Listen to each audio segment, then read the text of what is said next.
Kita akan buka kitab Yosua pasal yang ke-12.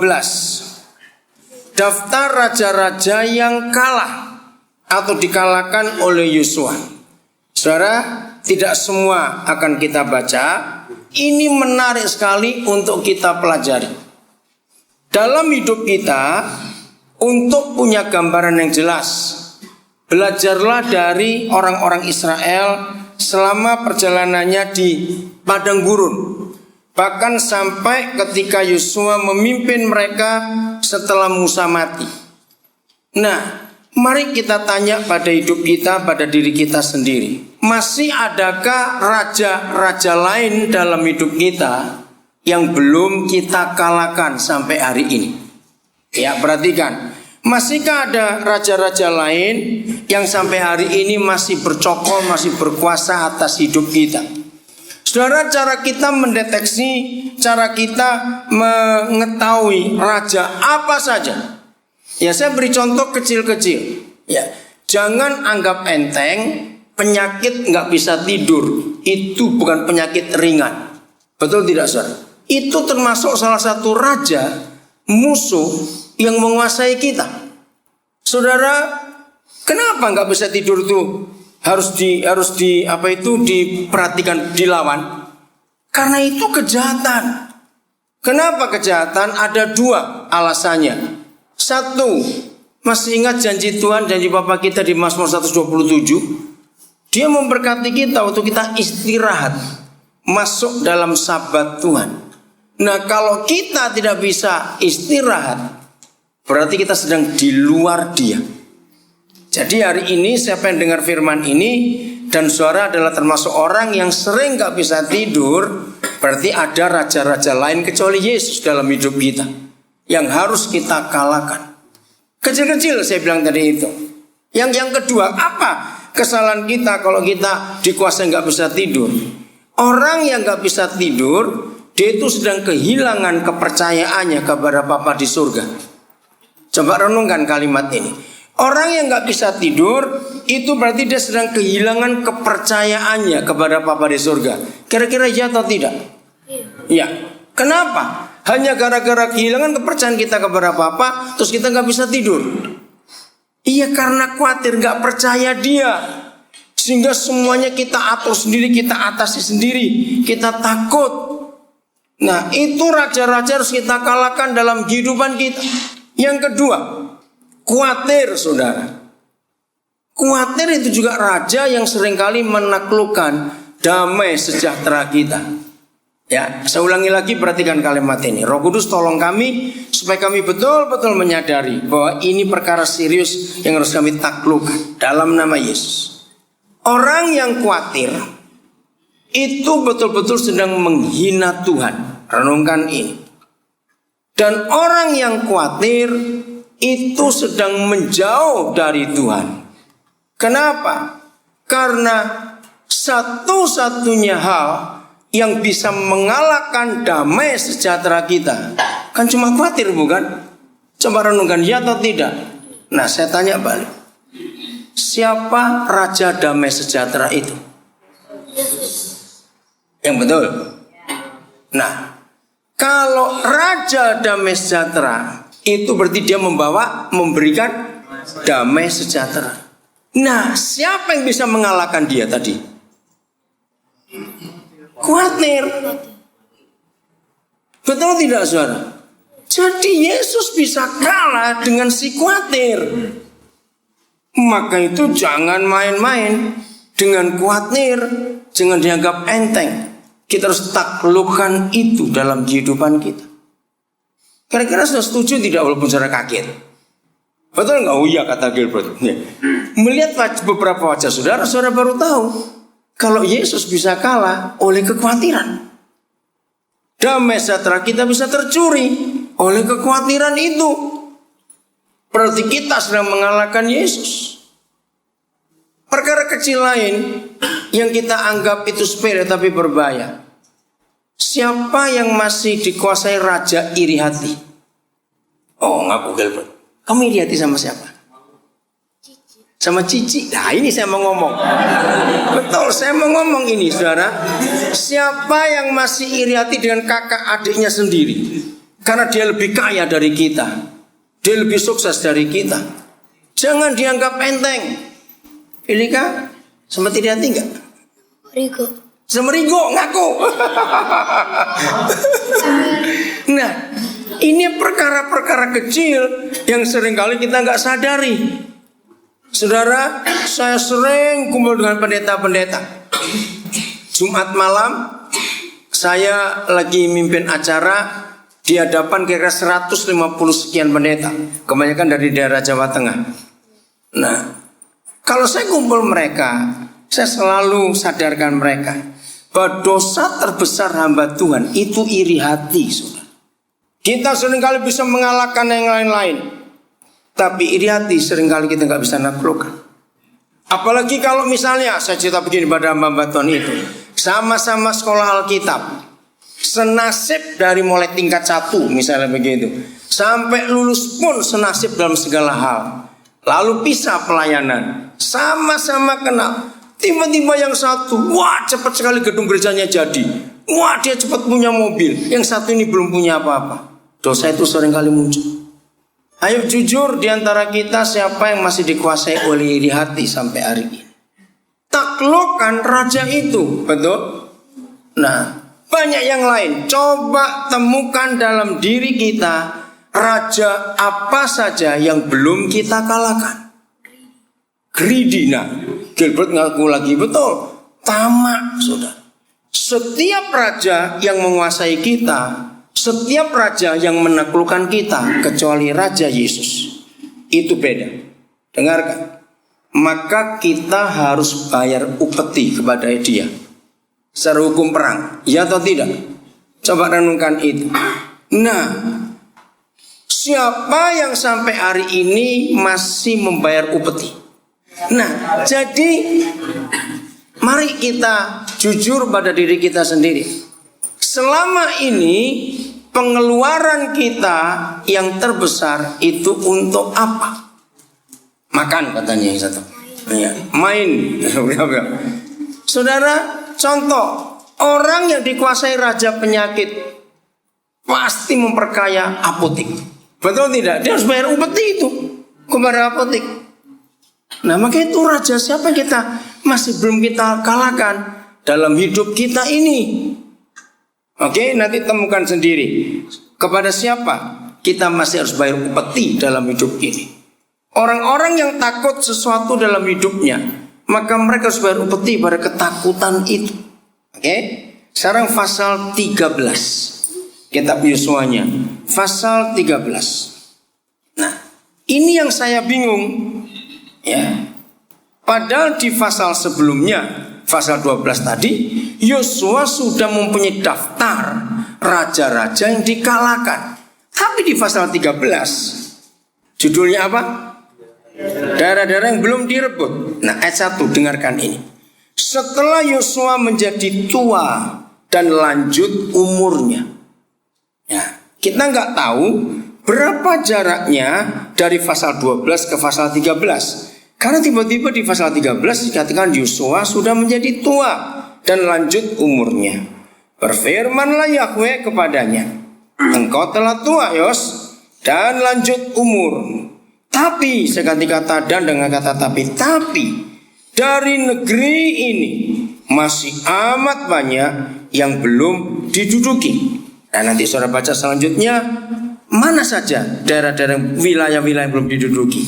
Nah, ayo kita belajar, saudara. Kalau raja-rajanya di pasal 12 sudah dikalahkan karena daftar raja-raja yang kalah, kok aneh di pasal yang 13 dikatakan masih ada daerah-daerah yang belum direbut. Padahal Yosua sudah tua. Siapa lagi ini? Kenapa bisa begitu? Maka itu saudara, menurut firman ini kita belajar begini. Ukuran kekristenan kita itu tidak dinilai dengan berapa lamanya kita jadi Kristen. Betul? Saya ulangi lagi. Ukuran Kristen kita tidak dinilai dari berapa lama kita jadi Kristen. Tapi yang Tuhan inginkan kita tahu, berapa daerah, berapa wilayah di hidup kita ini yang belum kita taklukkan. Oke, saudara mau catat silakan dan temukan sendiri. Gak mungkin saya bisa bicara detail saat ini. Daerah pertama yang kita harus taklukkan adalah daerah tersinggung.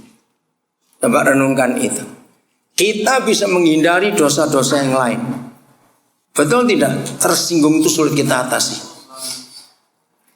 Jawab iya atau tidak? Iya. Tersinggung.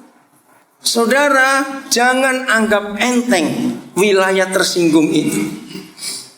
Saya menemukan bahwa daerah ini seringkali dianggap enteng oleh orang-orang Kristen, bahkan termasuk hamba-hamba Tuhan. Padahal ini daerah yang sangat berbahaya. Kalau tersinggung belum kita taklukkan, artinya kita masih gampang tersinggung atau sering tersinggung. Percayalah, kita tidak akan menang di wilayah-wilayah yang lain. Siapa bisa jawab? Kenapa bisa begitu? Ayo, ada hal penting sekali. Mengapa kalau wilayah tersinggung dalam diri kita belum kita taklukkan, maka dengan sendirinya wilayah-wilayah lain dalam hidup kita itu nggak mungkin kita bisa taklukkan. Siapa bisa jawab? Kenapa bisa begitu? Hati yang dibentuk? Bukan. Ya, kalimatnya, kata, ada satu kata. Betul, itu kondisinya. Apa? Harga diri, pride, sudah.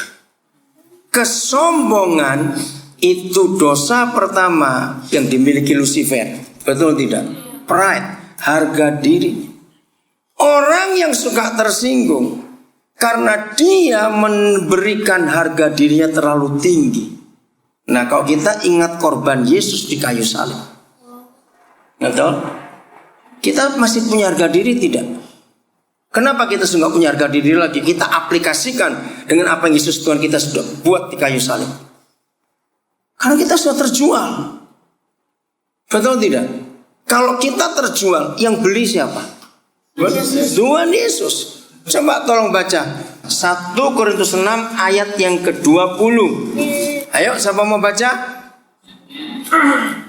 Gilbert mau baca, silakan. Gilbert. Sebab kamu telah dibeli dan harganya telah lunas dibayar. Karena itu muliakanlah Allah dengan tubuhmu. Ya. Katakan amin. Dulu pernah kan dibaca? Kenapa? Dulu pernah dibaca. Iya. Karena kita sudah diapakan? Dibeli. Nah, perhatikan kata penting. Dengan apa? Bukan, dibeli dengan lunas. Ingat, saya kagum saudara. Kok bisa papa itu begitu teliti, begitu hebat? Harus disebutkan kata lunas dibayar. Kenapa?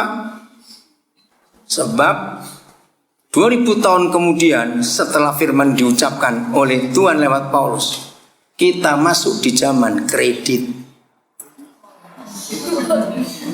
Lo betul nggak? Sekarang ini semuanya dikredit, saudara. Betul?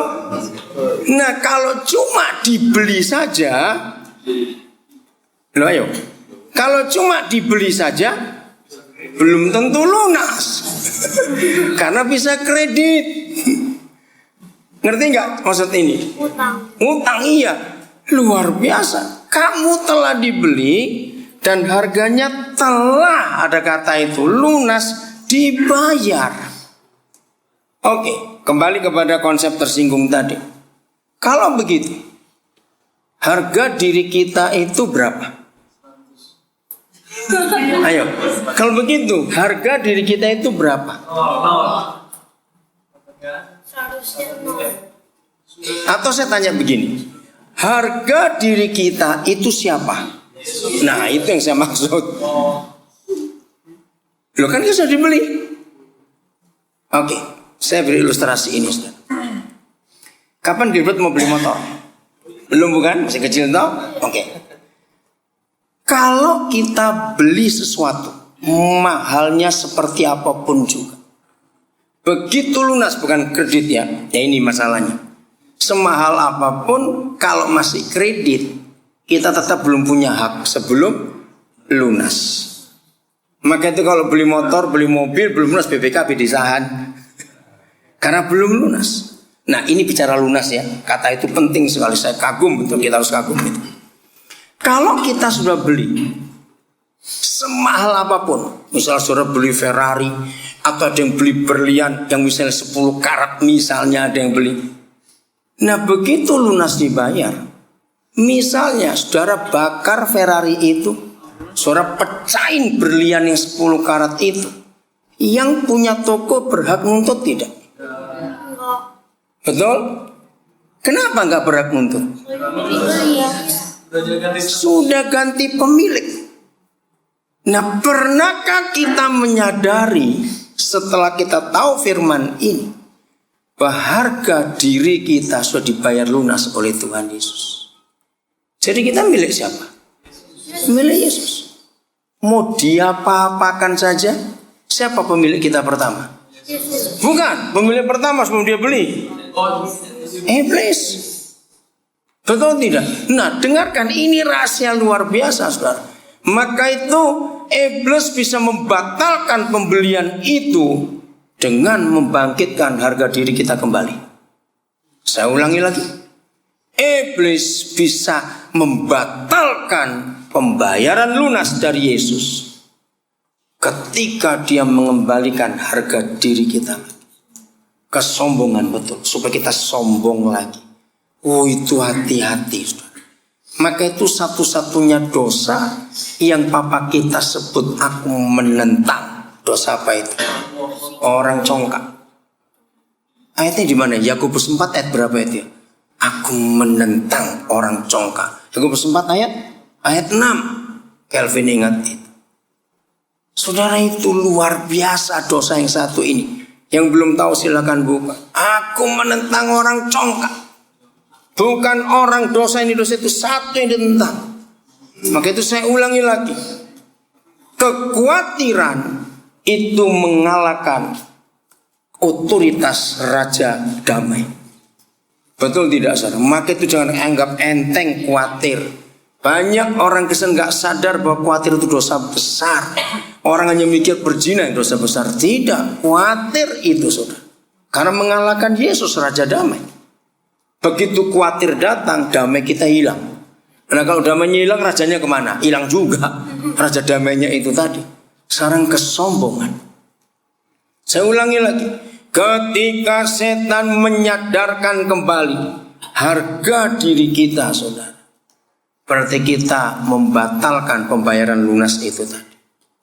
Maka itu dosa tersinggung, daerah tersinggung jangan dianggap enteng. Nah seandainya yang mendengar firman ini sekarang ini ada yang masih tersinggung, pasanglah iklan besar-besar supaya semua orang nyinggung saudara mulai hari ini. Oh enggak, amin.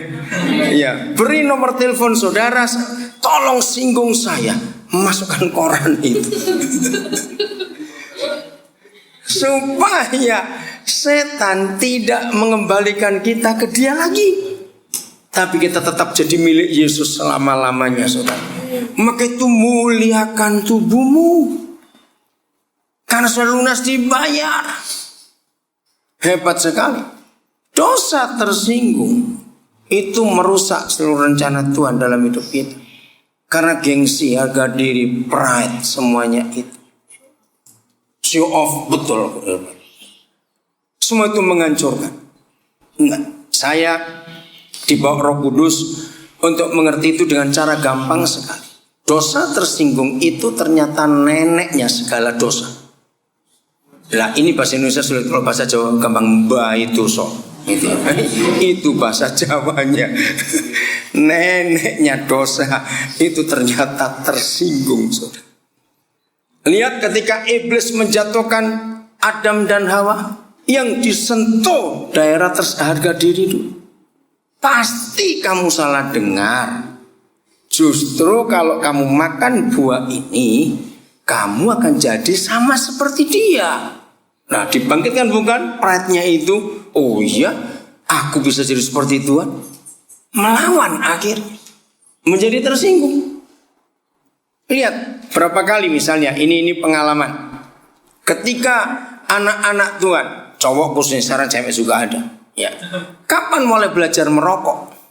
Ketika dikata-kata oleh teman-temannya, banci kamu. Nah itu dia, banci kamu. Dengar anak-anak lagi ya, semuanya dengar. Ketika dosa itu datang memanas-manasi kita, betul? Gitu aja kamu gak berani. Nah, lihat itu. Saudara, maka itu daerah pride, harga diri ini jangan pernah dipupuk lagi. Itu sumber segala dosa.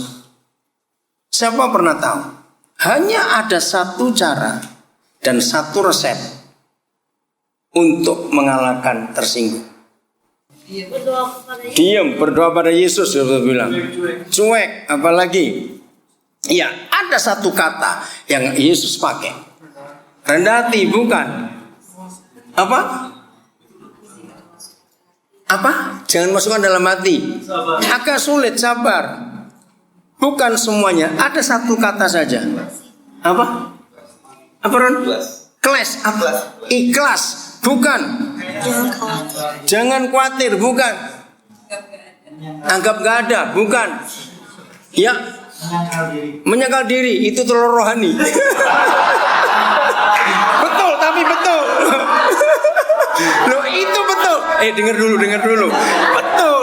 Cuma yang umum. Kalau kita bicara pada yang bukan Kristen, apa itu menyangkal diri? Ada satu lagi. Apa? Anggap apa? Nah, Felika bilang, emang gua pikirin nanti. Pakai tisu, headphone, nyalain musik, Kristen, gak bisa denger apa-apa. Oh gitu. Aja. Jadi artinya tuli begitu ya. Oke. Jawabannya gampang, mati, saudara. Loh, kan saya mau tunggu itu. Mati toh, betul nggak? Oke, sekarang tolong baca Kolose 3 ayat 3 kalimat pertama saja. Kolose 3 ya, ayat 3 bagian pertama saja. Oh benar. Apanya? Kalau mati kan nggak bisa denger lagi. Nah makanya itu, ya toh.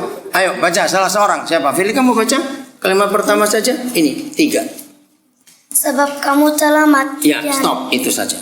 Sebab kamu telah mati.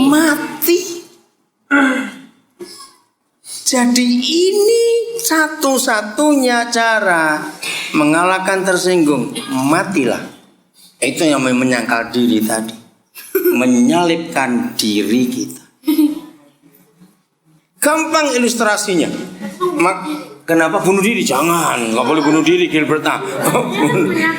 Iya, bukan menyangkal diri, bukan bunuh diri, lain. Diri nanti ke neraka. Iya betul.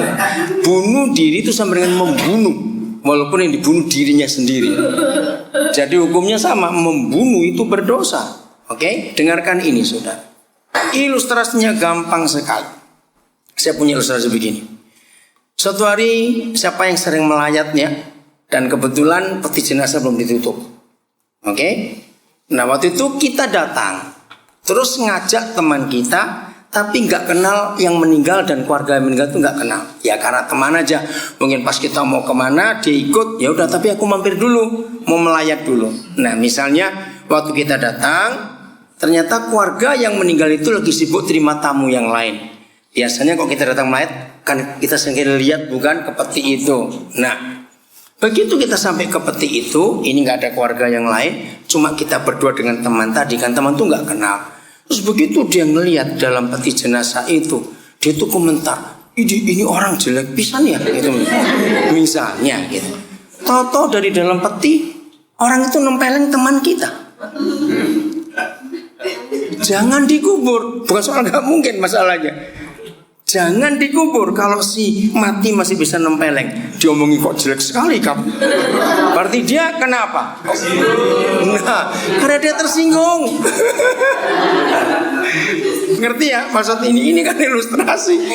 Sudah mati kok masih tersinggung. Belum mati dong kamu. Pura-pura mati kalau begitu. Kenapa Martin? Ngerti maksud ini saudara? Nah maka itu Kalau ada di antara kita, mau sudah berapa puluh tahun pun kita jadi Kristen, tapi kalau kita masih bisa tersinggung, berarti kita belum mati. Jadi gimana caranya tahu sudah mati atau belum? Ayo, bagaimana caranya kita tahu sudah mati atau belum? Disinggung terus sampai tidak merasa lagi. Bukan menghindari orang itu, sampai saudara bisa ngajak dia makan, duduk bersama. Ayo, amin atau aman? Saudara jangan anggap enteng, oke? Inilah beberapa wilayah yang kita harus tahu bagian mana yang belum kita taklukkan dalam hidup ini. Banyak sekali saudara yang kita harus pikirkan dalam hidup ini. Karena apa? Iya, salah satu tersinggung. Karena masih banyak daerah yang kita belum duduki. Ingat permintaan Yahweh kepada Yosua tadi, sudah tua kamu, lanjut umur. Berapa tahun kita jadi Kristen? Wilayah-wilayah mana yang belum kita taklukkan dalam kehidupan ini? Saya tertarik pada surat Paulus dalam kitab Roma pasal yang ke-6. Kita lihat dulu ya, Roma pasal yang ke-6. Ya, ayat 13. Roma 6 ayat yang ke-13. Dan janganlah kamu apa? Menyerahkan apa kita? Anggota-anggota tubuhmu. Lihat, bukan cuma anggota tubuhmu, tapi anggota-anggota tubuhmu kepada siapa? Dosa, untuk dipakai sebagai apa? Senjata kelaliman atau senjata kejahatan. Tetapi serahkanlah dirimu kepada Tuhan sebagai orang-orang yang dahulu mati. Nah, kata mati ini muncul lagi. Tetapi yang sekarang apa? Hidup. Sebagai orang-orang yang dahulu mati tapi sekarang hidup. Dan serahkanlah apa? Anggota-anggota tubuhmu, tubuh kita kepada Tuhan untuk menjadi apa? Senjata-senjata kebenaran. Saudara perhatikan, Tuhan menyuruh Paulus untuk ngomong ini kepada kita. Ternyata kita tidak boleh hanya menyerahkan Tuhan ini hidupku, Tuhan ini tubuhku. Ternyata doa itu salah. Yang Tuhan mau kita menyerahkan anggota-anggota tubuh kita.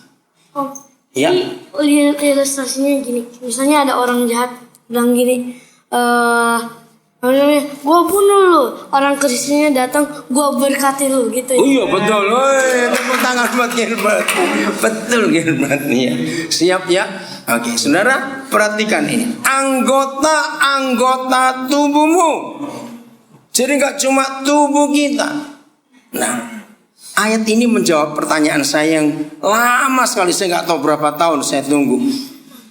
Kita buka dulu Matius 5. Matius pasal 5 ayat yang ke-29 mulai sampai ayat yang ke-30. Matius 5 29 sampai 30. Ya. Maka jika matamu yang kanan menyesatkan engkau, jungkilah dan buanglah itu. Karena lebih baik bagimu jika satu dari anggota tubuhmu binasa daripada tubuhmu dengan utuh dicampakkan ke dalam neraka.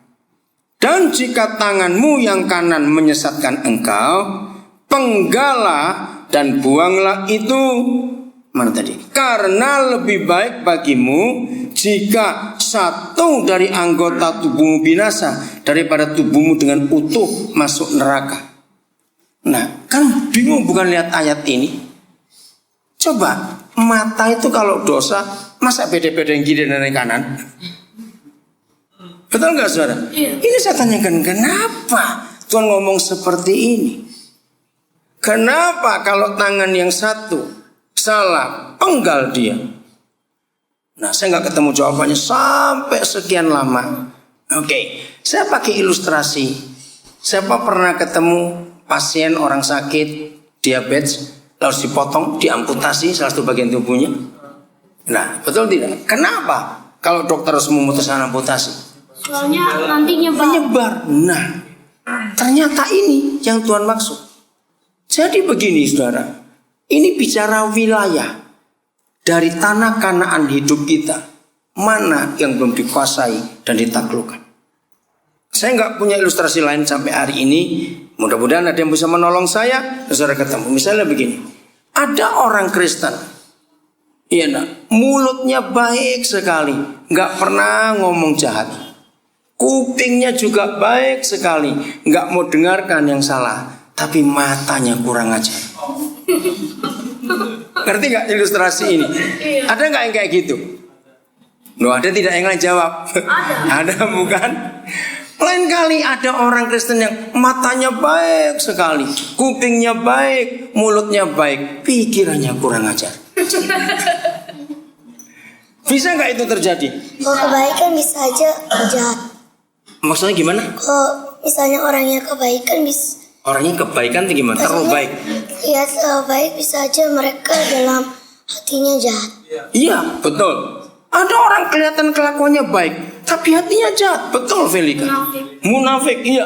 Nah, itu contohnya. Nah, jadi saudara, kita harus tahu, ya, kita harus tahu daerah mana di hidup kita yang masih membawa kita ke dalam dosa. Ada orang matanya benar, kupingnya benar, pikirannya benar, mulutnya kurang ajar. Ada tidak? Ada. Nah, maka itu anggota-anggota tubuh kita yang mana yang belum kita taklukkan, yang belum kita serahkan kepada Tuhan sebagai senjata untuk jadi senjata kebenaran itu tadi. Ada orang Kristen semuanya baik, matanya, mulutnya, kupingnya, pikirannya, dompetnya yang belum ditaklukkan. Ngerti maksudnya? Oh, kenapa? Oh. Ada. Nah, ayo kita cari. Sudah berapa tahun kita jadi Kristen?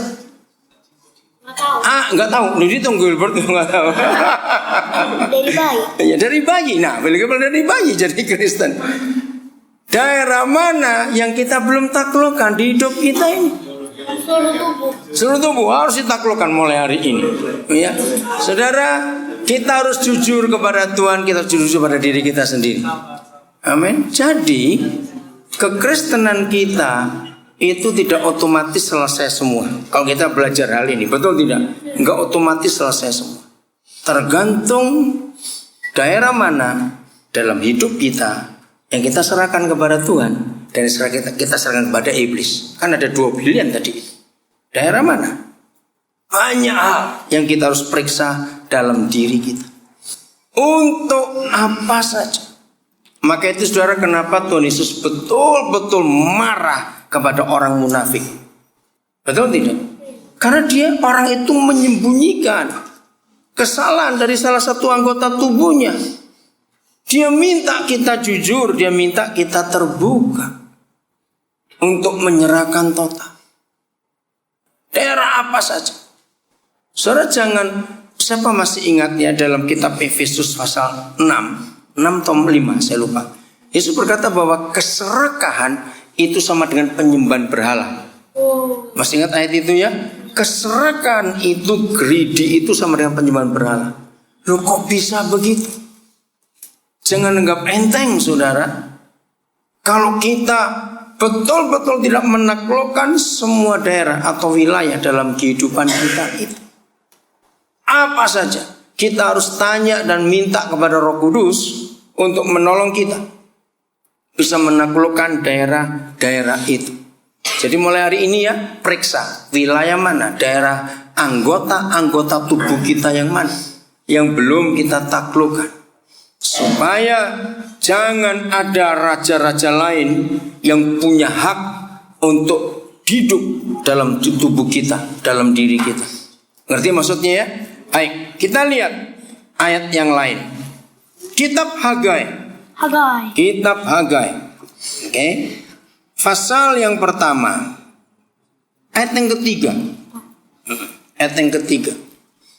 Maka datanglah firman Yahweh dengan perantara Nabi Hagai, bunyinya, apakah sudah tiba waktunya bagi kamu untuk mendiami rumah-rumahmu yang dipapani dengan baik, sedang rumah ini, huruf besar, ini rumah Tuhan, bait suci, tetap menjadi reruntuhan.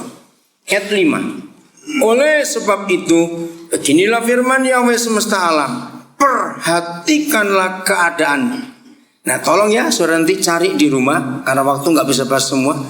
Kata ini, firman ini, perhatikanlah keadaanmu, itu menjadi kalimat-kalimat dominan di kitab Hagai. Papa selalu berkata, perhatikanlah keadaanmu. Coba ya sambil saudara lihat itu di ayat mana lagi ada gitu. Perhatikanlah keadaanmu. Nah mengapa Papa minta kita memperhatikan keadaan kita? Bagi yang baru pertama kali ini tahu tentang kitab Hagai atau baru mendengar kitab Hagai, ya, saya ingin jelaskan secara ringkas. Hagai ini nabi yang dipakai oleh Bapa di surga untuk mengajak bangsa itu membangun kembali bait suci yang hancur. Karena raja-raja kafir datang menghancurkan Yerusalem pada waktu itu. Nah, sebelum Hagai muncul, bangsa itu tidak pernah memikirkan bait suci itu dibiarkan. Tapi pada zaman itu mereka sibuk hanya mendandani rumah mereka sendiri. Nah, Tuhan marah. Nah, sayang, maafkan saya kalau ada gembala di sini, saya minta maaf. Sayang, banyak pendeta yang sedang bangun gedung gereja pakai ayat ini. Pakai ayat ini untuk menantang jemaat, untuk kumpulkan persembahan. Maaf, salah sudah. Ini pasal kitab Hagai bukan untuk bangunan gedung gereja. Lalu untuk siapa? Nah, dia berdoa untuk kita. Tidak tahukah kamu dalam perjanjian baru siapa rumah Tuhan itu? Manusia. Manusia. Saudara, ketika kita sibuk mengurus tubuh kita, sempatkah kita ngurus tubuh orang lain? Maaf ya saudara, saya cuma ceritain. Istri saya jadi saksi. Saya itu seneng, hobi saya itu beli vitamin-vitamin. Tapi bukan untuk saya. Di koper saya selalu ada persediaan vitamin, bukan untuk saya. Kalau saya jalan kemana saja, atau saya melihat ada orang yang kurang sehat, saya akan tanya. Nah, saya akan berikan vitamin-vitamin itu. Kalau masing-masing kita bisa menjaga tubuh kita sedemikian rupa untuk tidak sakit. Nah, ini orang pelit paling gak suka dengar ini. Orang pelit paling gak suka. Saudara, jangan pernah menahan berkat. Saya itu menahan berkat. Ya, saya itu hobinya. Ya, kalau di Indonesia agak sulit cari vitamin-vitamin yang bagus tapi bisa harga sel di luar negeri banyak. Maka itu tiap kali saya pulang ke luar negeri, koper saya pasti diperiksa. Karena ada ribuan pil itu dikira ekstasi, itu pasti itu X-ray-nya kelihatan. Dan saya akan buka.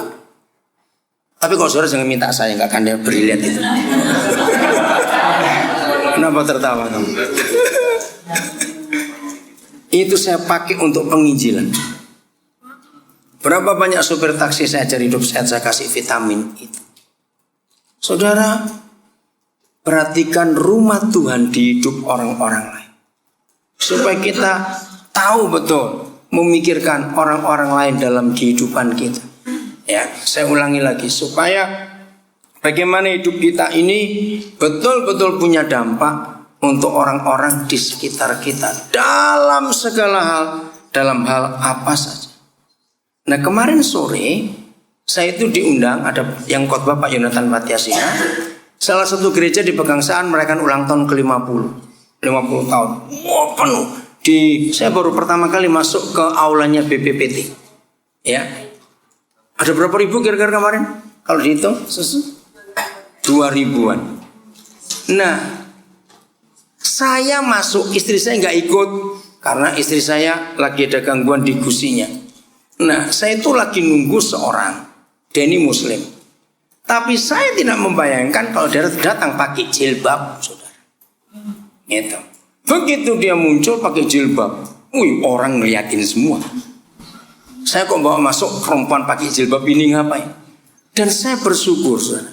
Ya, kemarin ini udah ada beberapa anak kami lihat. Nah, saudara, tapi yang saya kagum, ini ibu ini yang pede sekali, saudara.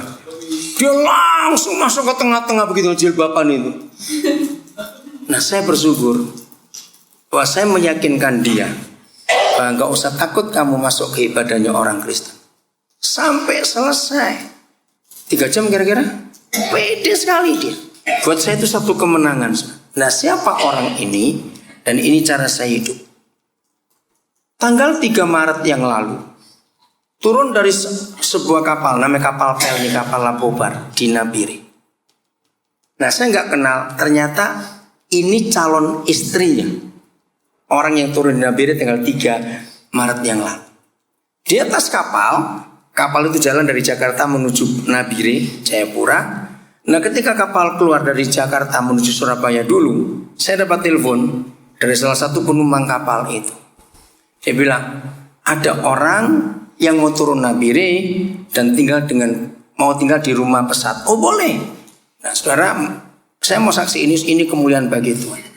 Di Nabire, rumah-rumah kami yang ada itu dikenal. Kalau ada orang kesulitan rumah atau apa, mereka langsung bilang ke pesat saja, ke rumahnya Pak Daniel sana. Kami selalu menerima orang dan kami nggak pernah menolak siapapun orang itu. Nah, orang ini ketemu namanya Dadan. Dia itu penjual makanan asongan di kapal itu. Jadi bukan pegawai kapal. Dia kerja dengan orang yang punya toko, punya restoran di atas kapal itu. Jadi dia cuma jualin kopi, makanan, apa itu, snack dan semuanya itu. Dia cerita pada orang ini, kok nasibnya itu nggak baik terus. Sampai kapan saya bisa berhasil kalau saya cuma jual asongan ini saja. Nah, gini cara toko itu ngitung. Dari Jakarta, Jayapura, Jakarta, itu dia harus dapat 10 juta. Kalau dia dapat 10 juta, itu 2 minggu perjalanan. Baru dia bisa dapat 600 ribu. Dalam 2 minggu itu. Kalau dia nggak dapat segitu, maka dia nggak dapat apa-apa. Walaupun dagangannya pun tidak harus kembali kepada pemiliknya. Nah, dia bilang saya berat. Nah, nggak tahu bagaimana orang ini cerita kepada Dadan itu. Kalau itu turun Nabire saja, pasti Pak Pendeta Dadan itu mau nolong. Nah, saya ditelepon. Saya bilang, baik, kami siap untuk terima. Nah, terus saya ngomong dengan dia. Terus bagaimana caranya kamu turun nanti? Ya, saya harus bayar uang tiket. Tapi kalau untuk sekali jalan saja, uang tiketnya itu 600 sekian, saudara. Dari mana saya bisa? Ini baru 1,5 jalan. Nggak apa-apa, nanti saya bayar. Saya tanya bagaimana cara saya bayar uang tiket itu. Gini aja, nanti kalau yang jemput titipin uang, baik. Nah, kami punya tim untuk jemput itu. Akhirnya turun. Ya, tanggal 3 itu turun, saudara. Kalau pokoknya itu hari Kamis, saya lupa tanggal berapa. Nah, begitu dia turun, dia ngomong sama Pak Edo, itu wakil saya. Dia bilang, Pak Edo, sajadah saya kecuri di kapal dengan sarung saya untuk sembahyang itu. Dibelikan oleh Pak Edo. Nggak apa-apa. Dia tinggal di rumah kami dan dia sholat. Nggak ada masalah buat kami. Hari Sabtu, saya mimpin kebaktian. Nah, dia itu ternyata sopir. Akhirnya seluruh anggota tim bilang, biar aja jadi sopir. Ya, buat si Luis, buat istri saya.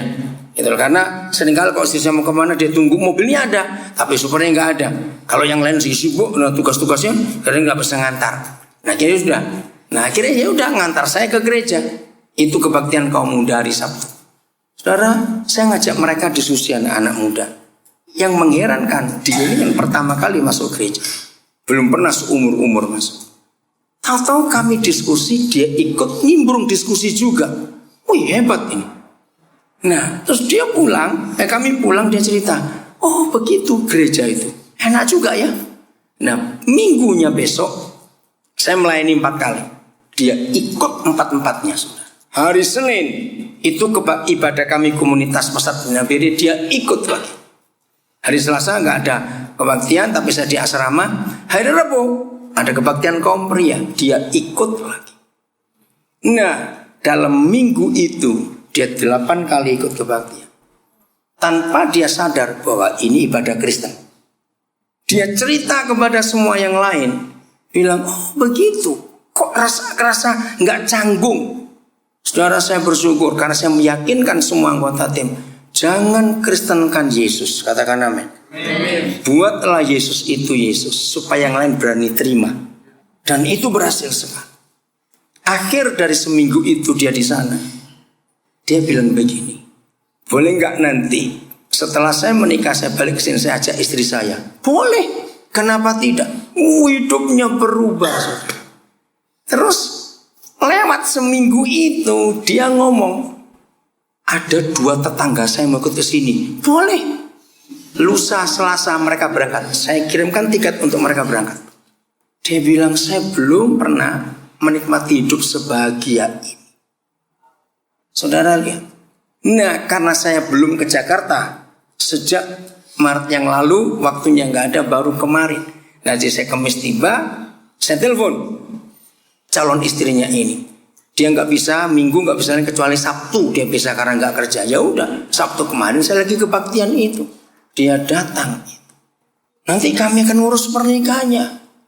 Mereka minta saya jadi saksi. Saya siap. Walaupun di KUA itu nanti karena mereka Muslim. Nggak masalah. Ngerti? Apa yang saya maksud dari semua kisah ini? Bangunlah hidup orang sebagai rumah Tuhan. Amin. Bangunlah hidup orang sebagai rumah Tuhan. Saudara, suatu kali saya ada di salah satu kota di Jawa Tengah. Habis saya pelayanan kebaktian di salah satu LP. Begitu saya mau keluar, saya lihat ada seorang anak muda lagi termenung, wajah tanpa ekspresi. Wah, kalau segitu saya nggak tahan, maka itu belajarlah saudara. Tiap kali lihat orang berwajah susah, ya jangan-jangan saudara takut. Karena waktu saya pernah sharing ini bilang, ya tapi kalau pura-pura susah kan ada saja. Saya bilang, kalau pura-pura kelihatan sudahlah, betul tidak saudara? Kelihatan. Nah biasanya orang yang bilang kalau pura-pura wajah susah itu orang pelit, dah gitu nggak mau nolong, dah gitu saja sih. Oke, saudara, kalau kita lihat ada orang berwajah sedih, berwajah susah, cepat usahakan waktu untuk mendekati orang itu. Milikilah dorongan aku mau membangun hidup orang itu, katakan amin. Nah, tapi jam untuk kami pelayanan sudah selesai. Tapi hati saya betul tergerak untuk orang ini. Terus saya minta izin kepada sipirnya, boleh nggak saya minta tambahan waktu? Saya sendiri aja, yang lain biar keluar. Saya mau nolong. Nah terus saya tanya sipirnya, dia kasus apa? Pembunuhan. Oh ya? Siapa yang dibunuh? Bapaknya sendiri. Woi, maka itu saya kaget. Wah, saya harus punya waktu ini. Terus saya duduk mendekati dia. Tidak ada ekspresi. Kira-kira hampir 10 menit saya tidak menemukan cara untuk bisa membuka dia. Dia tutup mulutnya, dia diam. Jawabannya cuma iya, tidak. Aduh gimana saya mau ngomong. Saya minta hikmat Roh Kudus begini, Roh Kudus beri saya hikmat. Tiba-tiba muncul pertanyaan. Siapa yang harus kamu tanggung sebelum kamu masuk ke sini? Jadi saya belum tahu kasusnya karena dia nggak buka. Nah ketika saya tanya pertanyaan itu, baru wajahnya itu mendongak ngelihat saya. Berarti dia respon. Adik saya. Kenapa mereka? Mereka nggak punya biaya sekolah sejak saya masuk ke sini. Karena selama ini saya yang biayai dia. Langsung saya peluk dia begini. Oke, saya akan tanggung 2 dim. Saya minta nanti nomor telepon. Saya biayai sekolahnya. Saudara, ketika saya ngomong itu, air matanya tumpah. Nah, bisa bayangkan kalau dia sudah menangis berarti hatinya terbuka. Tetap saya peluk dia. Boleh enggak saya tahu kasusmu itu apa? Saya lihat dia mikir. Tapi hatinya sudah terbuka, dari wajahnya berubah dari yang pertama tadi. Dia cerita begini. Papa saya itu pemabuk. Dia penjudi. Mama saya sekarang nggak bisa kerja lagi, nggak mau kerja dia bilang, karena kerja hasil banyak sedikit pasti dirampas oleh bapak saya untuk mabuk, untuk judi. Papa saya itu anak pertama dari 8 bersaudara. Akhirnya saya ini anak ketiga, tapi saya laki pertama. Jadi saya yang bekerja. Nah, kakak saya 2 perempuan sudah menikah, tapi keluarga mereka tidak cukup untuk nolong kami semua. Jadi saya nggak mau ganggu. Jadi saya ngurus adik saya 2 dan mama. Suatu kali papa saya memaksa untuk satu-satunya warisan dari nenek itu dijual itu rumah. Akhirnya setelah rumah itu dijual dengan paksa, masing-masing keluarga dapat 12 juta. Saya mikir rumah sekecil apa? Jadi harga berapa itu bagi 12? Itu bagi 8 12 96. Wih, cepat sekali ngitung itu. Hebat. Nah, waktu pertemuan keluarga itu, saya bilang kepada semua adik-adik papa, tolong beritahu papa jangan uang dipegang di LBB saya. Akhirnya sepakat, enggak cerita. 12 juta saya pegang. Saya mau kelola untuk jadi penghasilan. Belum sempat saya apa-apakan. Suatu saat, saya nggak tanya berapa lama. Papa saya datang ke tempat saya sambil bawa golok, ngancam saya untuk meminta 12 juta. Saya emosi, dia bilang. Saya pukul dia. Nah, waktu saya pukul, papa saya jatuh, kena goloknya itu. Akhirnya masuk rumah sakit, 4 hari kemudian meninggal. Nah, tetap kena pasal pembunuhan walaupun tidak direncanakan. Aduh, waktu saya dengar itu, saudara, saya langsung berkata, saya mewakili bapakmu, saya minta maaf. Anggap saya papamu mulai hari ini. Saudara, milikilah hati seperti kitab Hagai itu. Bangunlah rumah-rumah Tuhan di banyak tempat. Bisa berkata amin? Bangun. Di kota Palu, Sulawesi Tengah, belum lama saya mendirikan PAUD. Tahu kata PAUD ya? Pendidikan anak usia dini. Nah, kami ada rumah di Palu. Salah satu pengusaha di Surabaya yang berikan rumah itu buat kami. Tadinya sekretariat untuk pesat. Tim-tim pesat yang di daerah-daerah pedalaman Poso, Tentena, Donggala, Kaili. Kalau mereka ke kota, sehingga nggak punya rumah, sejak itu ada rumah. Nah, tapi rumah itu cukup besar sehingga banyak ruangan kosong. Lalu salah satu anak kami tim pesat sana bilang, gimana kalau kita buat PAUD? Boleh. Nah, berdirilah PAUD. Yang luar biasa Tuhan kirim. Sekarang ini pengasuh PAUD-nya itu suami istri. Nah, suami ini lulusan Nusa Kambangan. Orang Betawi asli. Namanya Erwin Baharudin. Sekarang dia bersama istri jadi pengasuh anak-anak itu. Saya tebus dia. Waktu saya tebus dia berapa tahun yang lalu, saya harus bayar dia 8 juta. Harus saya bayar itu. Dan luar biasa Tuhan jadi berkat. Ngerti cara ini saudara? Jadi kalau kita bisa menaklukkan daerah keegoisan kita, dan kita selalu bisa mikir orang lain, yang kita harus bangun hidupnya sebagai rumah Tuhan. Percayalah, janji Tuhan itu luar biasa dalam kehidupan kita. Amin. Ayat terakhir, Yesaya pasal 44. Kita harus membangun orang. Ya, harus membangun orang. Inilah wilayah kita harus taklukkan dalam hidup kita. Yesaya pasal 44. Ya. Kan katanya kan yang anak itu kan nggak sengaja kan? Ya. Membunuh. Nggak sengaja membunuh apinya. Tapi kok nggak ke penjara? Aku maksudnya gitu loh. Siapa yang? Dia di penjara. Om ketemu dia di penjara itu. Oh gitu. Oh, jadi Om tadi nggak jelas ya. Ya. Ada nggak yang nggak jelas kayak baca jujur ini? Oh iya, Jason juga. Oh, Felika juga. Aduh, minta maaf. Oh, Pak minta maaf ini. Oke. Iya.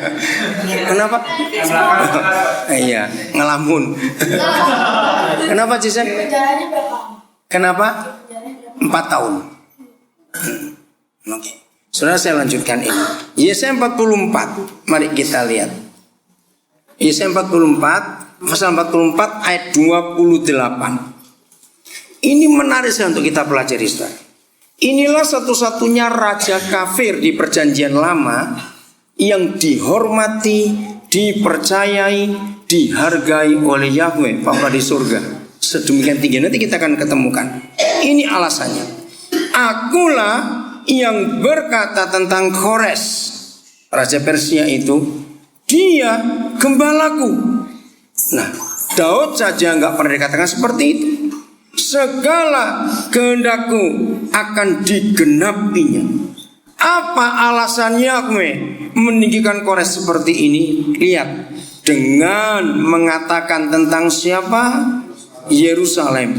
Baiklah apa yang dikatakan? Ia dibangun, dan tentang apa? Bait suci, baiklah diletakkan dasarnya. Nah, nanti saudara pulang baca kitab 2 Tawari. Ini ditulis, saya nggak ada waktu.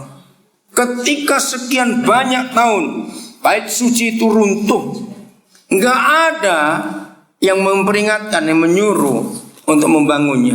Ternyata raja kafir ini yang punya inisiatif bangun kembali bait suci rumah Yahweh itu.